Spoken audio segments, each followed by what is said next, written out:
అన్న ఇక్కడ మావోయిస్టులు ఎవరు చనిపోయిన ఎన్కౌంటర్లో వాళ్ళ అంత్యక్రియలు కంప్లీట్ అయ్యేంత వరకు కూడా వాళ్ళ నిఘా నేత్రాలు అక్కడే ఉంటాయి. అవన్నీ ఉండగా ఆ రోజు ఆ నిఘా నేత్రాలు ఉంటాయి, వాళ్ళకి సంబంధించిన అధికారులు ఉంటారు. ఇవన్నీ పక్కన పెట్టి 3 నెలల తర్వాత ఈ వీడియోని బయటకు తీసి అందులో మెన్షన్ చేసి మన తొలివేలులో ఉన్నటువంటి వీడియోని చూసుకోమని చెప్పేసి ఇదంతా కూడా ఏదైనా యాక్షన్ ప్లాన్ అనుకోవచ్చా గాదైనా ఇలాంటి వాళ్ళని ఇరికేయడానికి? రాజ్యము ఏం చేసింది అన్నది మనం చెప్పలేము.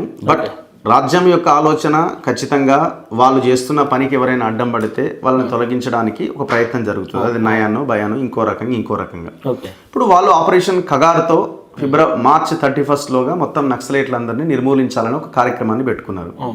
ఇప్పుడు ఇన్నే లాంటి వాళ్ళు కొంత సింపథైజర్స్నో లేకపోతే మానవతా కోణంలోనో అడవిని రక్షించాలన్న కోణంలోనో ఆదివాసీలను కాపాడాలనే కోణంలోనో వాళ్ళు మాట్లాడుతున్నారు. సో వాళ్ళ లైన్ వాళ్ళది.